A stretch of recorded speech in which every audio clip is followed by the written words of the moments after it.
Baik, selamat siang semuanya. Kali ini kelompok kami akan menjelaskan materi yang berfokus pada permasalahan pada lingkungan. Sebelum itu, izinkan kami memperkenalkan anggota kami masing-masing.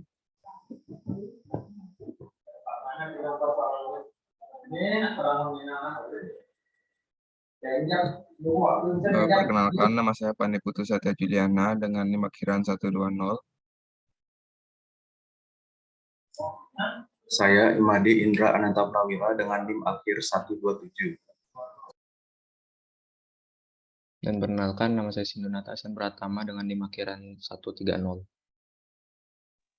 Perkenalkan, nama saya Maulana Alexandre Gazalika, akhiran NIM 132.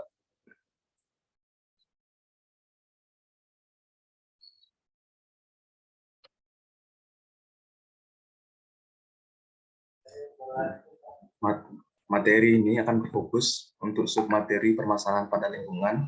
Yang pertama ada permasalahan lingkungan tingkat lokal, yang kedua permasalahan lingkungan tingkat regional, yang ketiga permasalahan lingkungan tingkat global, kemudian contoh kasus-kasus permasalahan lingkungan.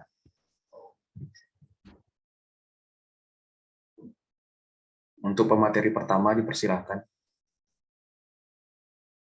Baik, pada submateri kali ini saya akan membawakan submateri yaitu permasalahan lingkungan tingkat lokal. Baik, di sini ada abrasi pantai. Yang pertama saya akan menjelaskan tentang penyebab abrasi, kemudian dampak bagi kehidupan, dan yang terakhir angka nyata berkelanjutan. Baik, pengertian abrasi adalah suatu proses alam berupa pengikisan tanah pada daerah pesisir pantai yang diakibatkan oleh ombak dan arus laut yang sifatnya merusak. Terkadang juga disebut dengan erosi pantai. Salah satu kerusakan garis pantai ini dapat dipicu karena terganggunya keseimbangan alam di daerah pantai tersebut. Tapi meskipun pada umumnya abrasi diakibatkan oleh gejala alam, tapi banyak juga perilaku manusia yang ikut menjadi penyebab abrasi pantai. Sederhananya, abrasi adalah pengikisan di daerah pantai akibat gelombang dan arus laut yang sifatnya destruktif atau merusak. Karena adanya pengikisan tersebut sehingga menyebabkan berkurangnya daerah pantai di mana wilayah yang paling dekat dengan air laut menjadi sasaran dari pengikisan.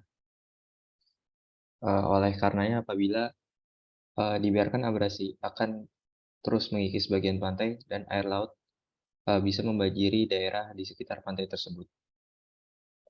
Kemudian terdapat dua perbedaan erosi dan abrasi. Perbedaan erosi dan abrasi adalah daerah yang terkena dampak proses tersebut dan penyebab terjadinya.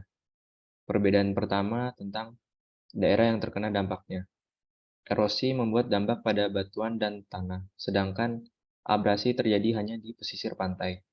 Kemudian perbedaan yang kedua adalah penyebab terjadinya proses pengikisan. Erosi disebabkan oleh air, angin, dan es, sedangkan abrasi terjadi karena disebabkan oleh gelombang air laut. Kemudian saya akan menjelaskan tentang penyebab dari abrasi. Yang pertama ada faktor alam. Faktor alam yang dapat menyebabkan terjadinya abrasi antara lain seperti pasang surut air laut, angin, kemudian gelombang laut, serta arus laut yang sifatnya merusak. Tentunya faktor alam yang menyebabkan abrasi ini tidak dapat dihindari karena laut memiliki siklusnya tersendiri. Karena pada suatu periode tertentu, angin akan bertiup sangat kencang, sehingga menghasilkan gelombang dan arus laut yang besar pula yang dapat menyebabkan pengikisan pantai. Kemudian ada faktor manusia. Ada beberapa perilaku manusia yang ikut menjadi penyebab terjadinya abrasi pantai. Salah satunya adanya ketidakseimbangan ekosistem laut, di mana terjadi eksploitasi besar-besaran yang dilakukan oleh manusia terhadap kekayaan sumber daya laut. Contohnya seperti ikan, terumbu karang, dan biota lainnya. Sehingga apabila terjadi arus atau gelombang besar, maka akan langsung mengarah ke pantai yang dapat menimbulkan abrasi. Pemanasan global juga menjadi salah satu pemicu abrasi pantai. Misalnya seperti aktivitas kendaraan bermotor atau dari pabrik-pabrik industri serta pembakaran hutan. Asap-asap yang menghasilkan zat karbon dioksida tersebut akan menghalangi keluarnya panas matahari yang dipantulkan oleh bumi. Akibatnya, panas tersebut akan terperangkap di lapisan atmosfer yang dapat menyebabkan suhu bumi menjadi meningkat. Apabila ada kenaikan suhu di bumi, maka es di kutub akan mencair dan permukaan air laut akan mengalami peningkatan yang dapat mempengaruhi wilayah yang rendah. Kegiatan penambangan pasir yang dilakukan oleh manusia secara besar-besaran juga menjadi faktor penyebab abrasi pantai. Hal itu berpengaruh secara langsung terhadap kecepatan dan arah air laut saat menghantam daerah pantai. Karena jika tidak membawa pasir, maka kekuatan untuk menghantam pantai semakin besar. Selanjutnya saya akan menjelaskan dampak bagi kehidupan. Yang pertama ada penyusutan area pantai. Penyusutan area pantai ini adalah dampak abrasi yang paling nyata. Gelombang dan arus laut yang kuat akan menimbulkan hantaman keras pada wilayah pantai, serta mengerus batuan dan tanah. Akibatnya, bebatuan dan tanah berpisah secara perlahan dari wilayah daratan dan kemudian tergenang oleh air. Bagi sektor pariwisata, tentu abrasi juga menimbulkan kerugian. Kondisi ini mengancam kelangsungan hidup penduduk yang tinggal di sekitar pantai dan penduduk yang membuka usaha di kawasan pantai. Kemudian, hilangnya habitat flora dan fauna. Area pantai yang terkikis oleh gelombang laut akan mengakibatkan bermacam jenis ikan kehilangan habitat. Pada akhirnya ikan akan mencari tempat lain untuk hidup dan berkumpul. Sayangnya di tempat hidup yang lain belum tentu ikan-ikan ini bisa bertahan hidup karena adanya ancaman dari predator dan kemungkinan suhu yang tidak sesuai dengan habitat asalnya. Kematian populasi ikan tersebut akan mengganggu keseimbangan ekosistem laut dan bersifat merugikan. Dan yang terakhir adalah kerusakan hutan bakau. Selain sebagai habitat flora dan fauna, hutan bakau memiliki manfaat dan tujuan untuk mengurangi resiko terjadinya abrasi pantai. Tapi hutan bakau tidak akan berfungsi jika kondisi abrasi sudah tidak dapat dikendalikan lagi, terutama saat musim badai dan disertai dengan kondisi keseimbangan ekosistem laut yang telah rusak. Selanjutnya, langkah-langkah nyata berkelanjutan. Yang pertama ada menanam pohon bakau. Pohon bakau merupakan jenis pepohonan yang akarnya dapat menjulur ke dalam air pantai. Biasanya pohon bakau ini ditanam sejajar garis pantai untuk membatasi daerah air dengan daerah pantai yang berpasir. Akar pohon bakau yang kuat akan menahan gelombang dan arus laut yang mengarah ke pantai, agar tidak menghancurkan bebatuan dan tanah di daerah pantai. Kemudian memelihara terumbu karang. Pencegahan abrasi juga dapat dilakukan dengan pemeliharaan terumbu karang. Seperti kita ketahui bahwa terumbu karang memiliki fungsi sebagai pemecah gelombang. Dengan begitu, apabila ekosistem terumbu karang diperbaiki, maka dapat meminimalisir terjadinya abrasi. Lalu yang ketiga ada melarang penambang pasir. Ini merupakan tugas dan tanggung jawab dari pemerintah daerah dan pusat yang harus tegas melarang kegiatan penambangan pasir di daerah tertentu, yaitu melalui peraturan pemerintah.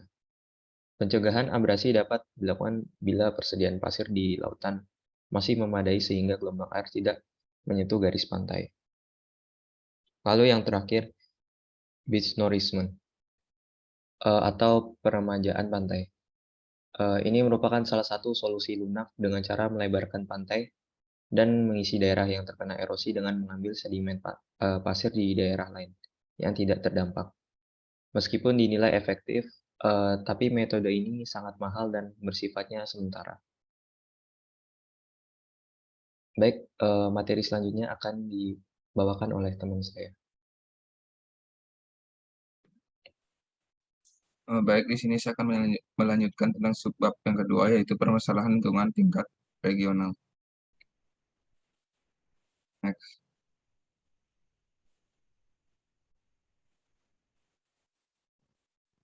Di sini saya mengangkat kasus kerusakan hutan, di mana ada beberapa topik yang akan kita bahas, yaitu yang pertama dari pengertian kerusakan hutan, yang kedua tentang penyebab kerusakan hutan, yang ketiga tentang dampak, yang keempat tentang upaya mencegah kerusakan hutan, dan yang terakhir tentang contoh kasus kerusakan hutan. Untuk khusus topik yang terakhir akan dijelaskan nanti di subbab terakhir. Next.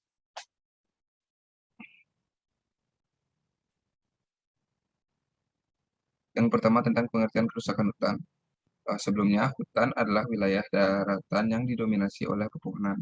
Lalu kerusakan hutan adalah berkurangnya luasan areal hutan karena kerusakan ekosistem hutan yang sering disebut degradasi hutan, dan ditambah juga penggundulan dan alih fungsi lahan hutan atau istilahnya deforestasi.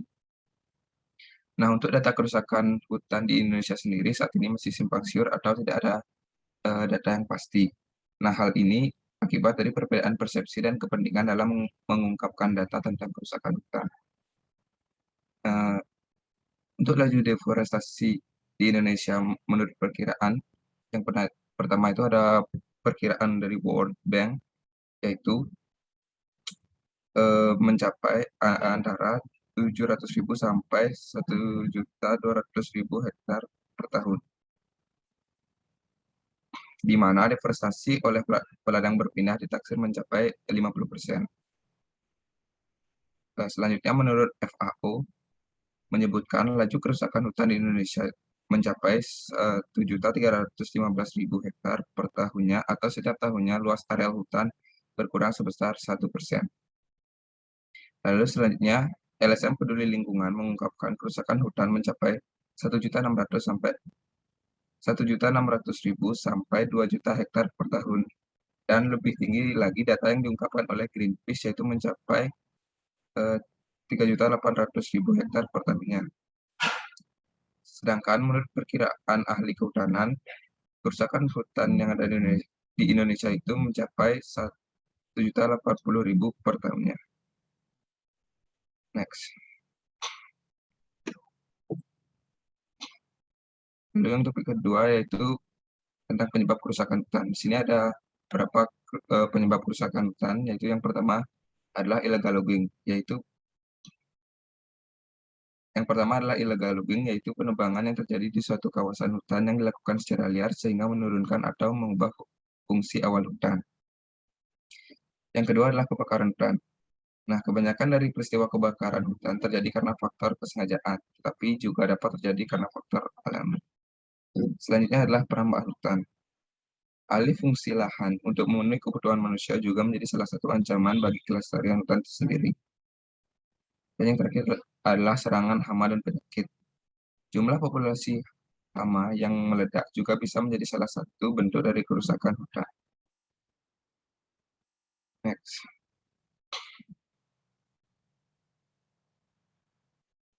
Selanjutnya adalah dampak dari kerusakan hutan itu sendiri. Yang pertama adalah perubahan iklim.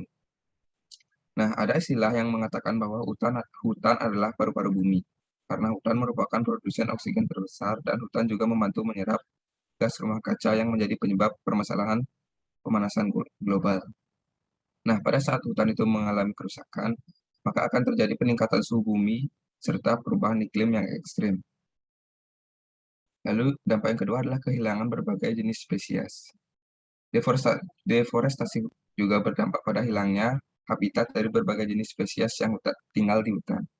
Nah, menurut National Geographic, sekitar 70% tanaman dan hewan itu hidup dalam hutan. Dan ketika terjadi kerusakan hutan, maka tanaman dan hewan tersebut akan kehilangan habitatnya, sehingga bisa mengakibatkan kepunahan dari beberapa jenis spesies tersebut. Lalu yang ketiga adalah terganggunya siklus air. Nah, seperti yang kita tahu bahwa pohon memiliki peranan yang penting dalam siklus air, yaitu menyerap curah hujan serta menghasilkan uap air yang nantinya akan dilepaskan ke atmosfer. Nah, dengan hilangnya pohon yang dalam hutan tentu akan mengganggu siklus air atau yang sering kita sebut dengan siklus hidrologi tersebut. Lalu, dampak yang keempat adalah mengakibatkan banjir dan erosi tanah. Nah, dengan adanya kerusakan hutan, maka akan menyebabkan hilangnya daya serap tanah. Sehingga pada musim hujan, laju dari aliran permukaan akan menjadi besar sehingga mengakibatkan banjir dan erosi tanah atau tanah longsor.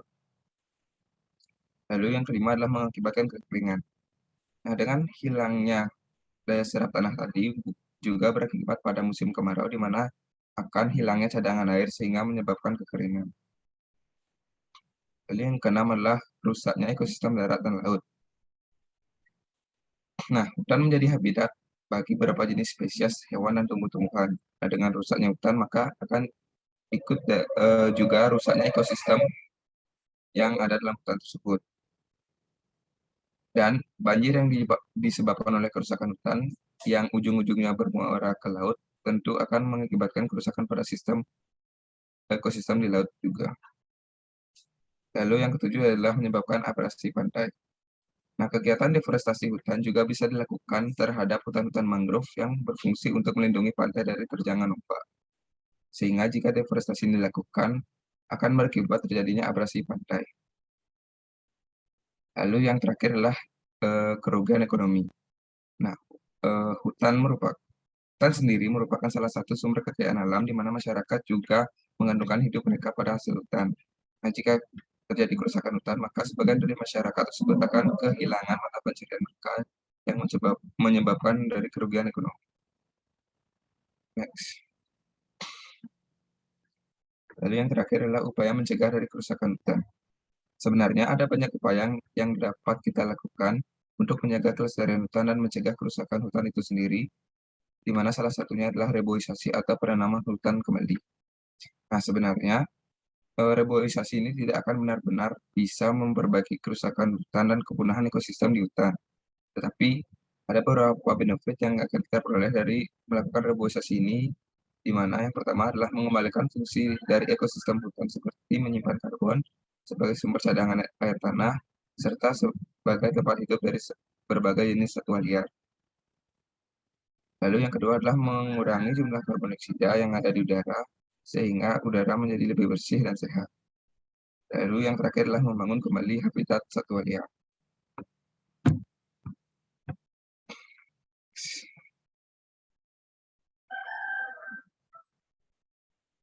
Baik, untuk materi selanjutnya akan dijelaskan oleh teman saya.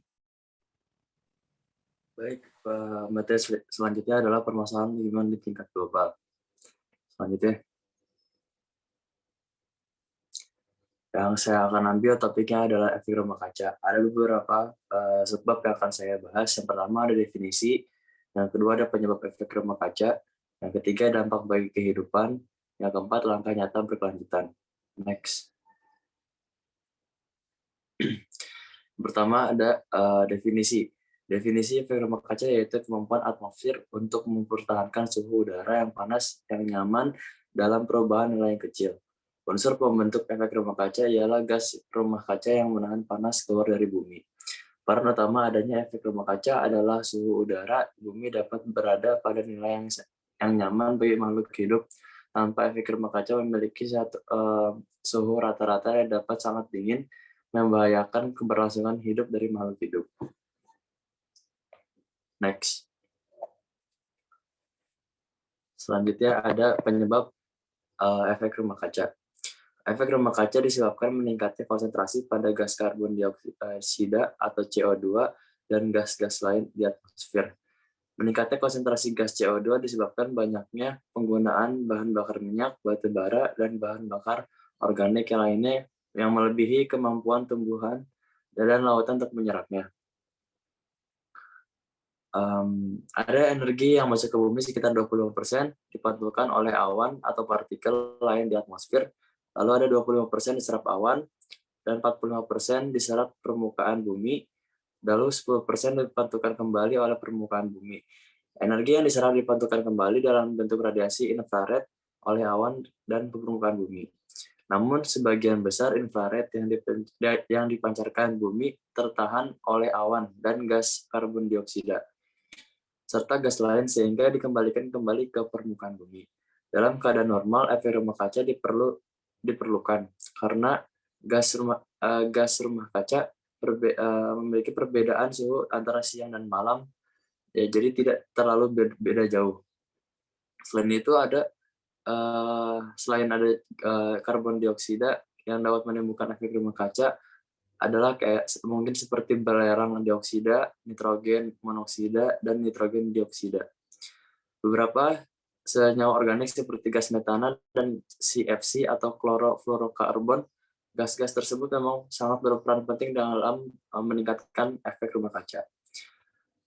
Penyebabnya yaitu adalah yang pertama ada hasil bahan bakar fosil seperti minyak bumi, batu bara, asap pabrik, dan hasil pembakaran dari kendaraan bermotor atau lainnya. Yang kedua, tingginya pemakaian pupuk kimia dalam bidang pertanian. Yang ketiga, adanya penebangan liar disertai dengan pembakaran hutan atau deforestation. Yang keempat, penggunaan klorofluorokarbon atau CFC pada alat pendingin seperti AC secara berlebihan. Yang terakhir adanya emisi metana dari aktivitas lahan sawah seperti pertanian, hewan, dan lainnya. Selanjutnya. Lalu ada subbab materi dampak bagi kehidupan. Yang pertama, adanya perubahan temperatur bumi yang semakin tinggi menyebabkan perubahan iklim di berbagai daerah dunia.